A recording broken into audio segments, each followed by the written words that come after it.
নমস্কার বন্ধুরা, আজ রান্না করব মুরগা দো পেঁয়াজা।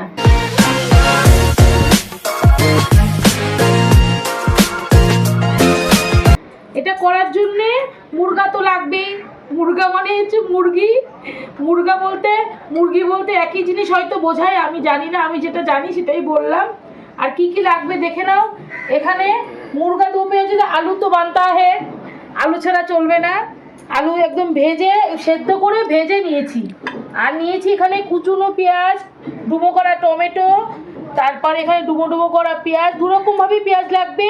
নিয়েছি কাঁচা পাকা লঙ্কা, রসুন, আদা, ফ্যাটানো টক দই, ফোড়নে নিয়েছি তেজপাতা, শুকনো লঙ্কা, জিরে, গোটা গরম মশলা।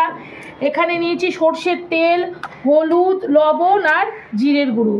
এই দিয়েই হবে আজকে মুরগা দো পেঁয়াজা। টক দই একে একে সব নিয়ে নেবো।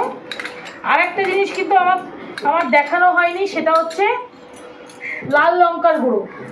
সেটা উপর থেকে আমি পেরে নিই। রেড চিলি পাউডার দুটোই লাগবে, কাশ্মীরি লঙ্কার গুঁড়ো, লাল লঙ্কার গুঁড়ো দুটোই লাগবে। এর মধ্যে একটুখানি লাল লঙ্কার গুঁড়ো দিয়ে দিচ্ছি ম্যারিনেশনের মধ্যে। আচ্ছা, দিয়ে দেবো জিরের গুঁড়ো, এই চামচে 2 চামচ দিচ্ছি। আর এখানে আছে 600 গ্রাম চিকেন দিচ্ছি, 675। আচ্ছা, 1 চামচ এখানে হলুদ, আর দেব লবণ। লবণটা তো যে যার স্বাদ অনুসারে, আমি এখানে 3 চামচ দিচ্ছি, পরে লাগলে নিশ্চয়ই দেব। আর দেব সর্ষের তেল। এটা ভালো করে মেখে রাখতে হবে। সবসময় চিকেন মাখার উপরই কিন্তু টেস্টটা বাড়ে, যত ভালো করে মেখে বেশিক্ষণ রেখে দেবে ততই কিন্তু টেস্ট হবে। আমি এখানে এটা মেখে এখন 8 ঘন্টার জন্য রাখবো। সেই সময়ের মধ্যে আমি মশলাটা তৈরি করব। এবার আমি পেস্ট তৈরি করব। আর এখানে আমি 2 রকমভাবে পেঁয়াজ নিয়েছি, তোমাদের তো বলেই দিলাম। আর এখানে আমি 4টে পেঁয়াজ কিন্তু নিয়েছি। 2টো পেঁয়াজ আমি ভাজবো আর 2টো পেঁয়াজ এখানে আমি পেস্ট করব। আর এখানে আদা নিচ্ছি, এতটা মতো আদা নিয়েছি। এখানে হয়তো 50 গ্রামের কম হলেও হতে পারে, পুরো আদাটা দিচ্ছি না। আর রসুন দিচ্ছি এখানে 6-7 কোয়া। রসুনটা একটু বেশি লাগবে, পেঁয়াজ রসুনটা মেনলি চিকেন বা মাটনে কিন্তু বেশিই লাগে। আর আমি দিচ্ছি এখানে 6-7 কোয়াটা মতো কাঁচা পাকা লঙ্কা। শুকনো লঙ্কা এখন দিচ্ছি না, যেহেতু লঙ্কার গুঁড়ো দেবো সেহেতু আর শুকনো লঙ্কা দিচ্ছি না। আর দেব টমেটো। ব্যাস, এটা দিয়ে পেস্টটা হবে। বন্ধুরা, রান্নার জন্য দাঁড়িয়ে আছি, ক্যামেরাম্যান আসতে দেরি হলো সেই জন্যে 8 ঘন্টা ধরে দাঁড়িয়ে আছি। এই যে চিকেনটাকে ভালো করে রেখে দিয়েছিলাম, কত সুন্দর হয়েছে। 8 ঘন্টা পরে এই যে আমি এখন বার করলাম, ফ্রিজে রেখে দিয়েছিলাম যাতে একটু ভালো করে মশলাগুলো ভেতরে ঢোকে।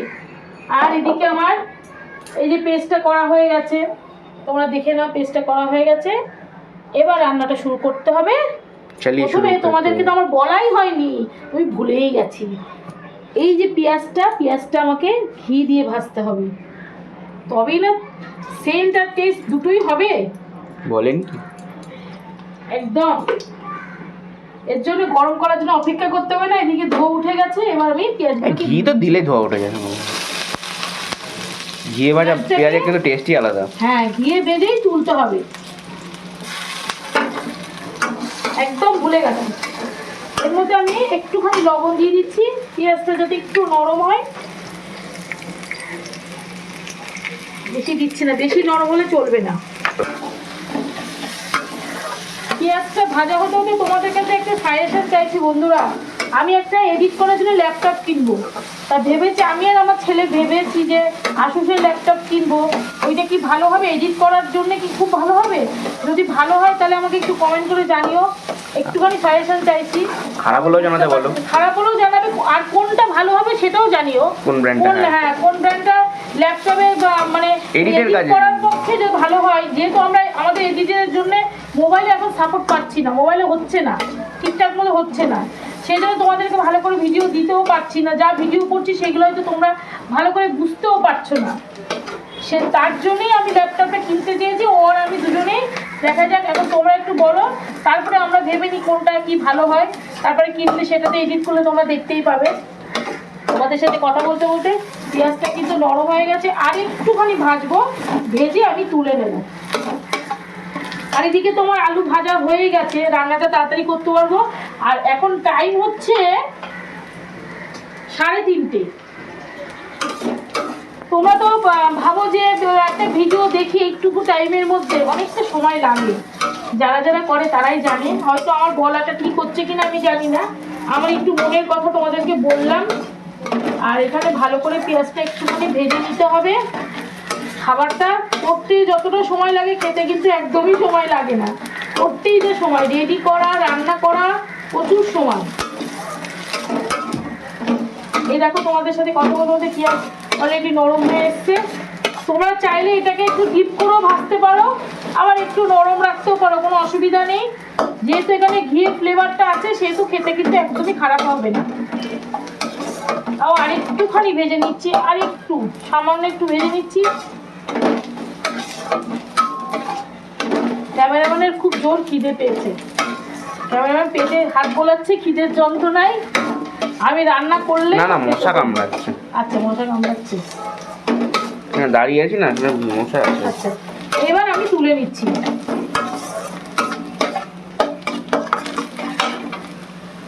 আমি চাইছি একটুখানি রংটা ধরতে, তাড়াহুড়ো করলে যেটা হয় রংটা রাখতে চাই না।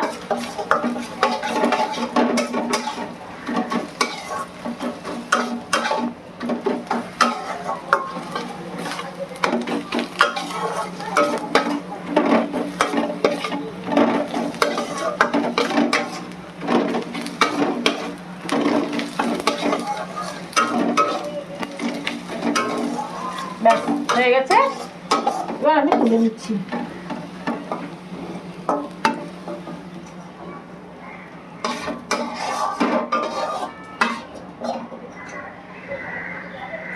পেঁয়াজটা আরেকটু ভাজলেও ভালো হতো।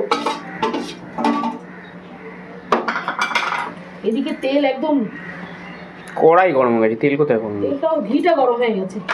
এবার এই তেলের মধ্যে আমি একটুখানি তেলটা গরম, যেহেতু সর্ষের তেল সেহেতু একটু গন্ধ থাকবে তো।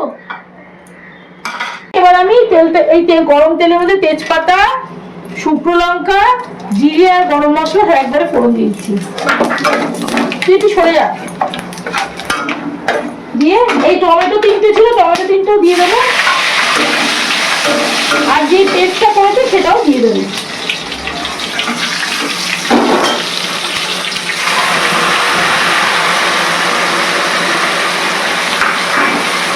এবার এই যে চিকেনটা আছে চিকেনটাই দিয়ে দেবো একবারে, সব একসাথেই কিন্তু কষবে, কোনো অসুবিধা নেই, একসাথেই সব কষবে।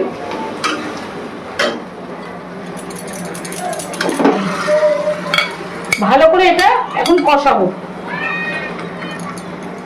কষানোর পরই পেঁয়াজ বেরেস্তাটা দেবো, এখন কষবে ভালো করে। আর এখন এর মধ্যে আমি যা যা দেওয়ার দিয়ে দিচ্ছি, হাতটা ধুয়ে নিই। আচ্ছা এর মধ্যে দেবো একটু কাশ্মীরি লঙ্কার গুঁড়ো, শুধু কালারের জন্য, এটাতে কোনো ঝাল হবে না তো, শুধু কালার হবে। এই যে 1 চামচ লঙ্কার গুঁড়ো দিচ্ছি, আর হলুদ একটুখানি দেবো, ব্যাস এইটুকু দেবো। আর আলুটা যে সেদ্ধ করে ভেজে রেখেছি, আলুটাও কিন্তু একসাথে এর মধ্যে চলে যাবে। এবার পুরো চিকেনটা এখন এইসব মশলার সাথে কষবে। ঠিক আছে বন্ধুরা, এই যে চিকেনটা মোটামুটি কষানো হয়ে গেছে, এখন আমি এই বাটিটা ধুয়ে অল্প করে একটু জল দিচ্ছি। দিয়ে এবার চিকেনটাকে ভালো করে মিশিয়ে, জলের সাথে ভালো করে মিশিয়ে এবার ঢেকে রাখবো। ঢেকে রাখলে, আমি তো যেহেতু প্রেশার কুকারে দিচ্ছি না, অনেক সময় প্রেশার কুকারে দিয়ে অনেকে চিকেন সিটি মারে বা একটু নরম করার জন্যে, আমি একটু ঢেকে রাখি। ঢেকে রাখলে জলটা শুকিয়ে যাবে পুরোটা। তারপরে ঘি, গরম মশলা দেবো, আর এই পেঁয়াজ যে বেরেস্তাটা আছে ওটা দিয়ে নাবিয়ে তোমাদের দেখাচ্ছি। তোমরা চাইলে এটা ভাত, রুটি, পরোটা সাথে খেতে পারো, খেলে খুব ভালো লাগবে। আর আমার এই রেসিপিটা যদি তোমাদের ভালো লাগে তাহলে লাইক, শেয়ার, কমেন্ট আর সাবস্ক্রাইব করবে। আর অবশ্যই অবশ্যই রান্না করে এটা খেয়ে দেখবে, আর আমাকে কমেন্ট করে জানাবে যে রান্নাটা কেমন হলো, তোমরা কেমন করতে পেরেছো। টাটা।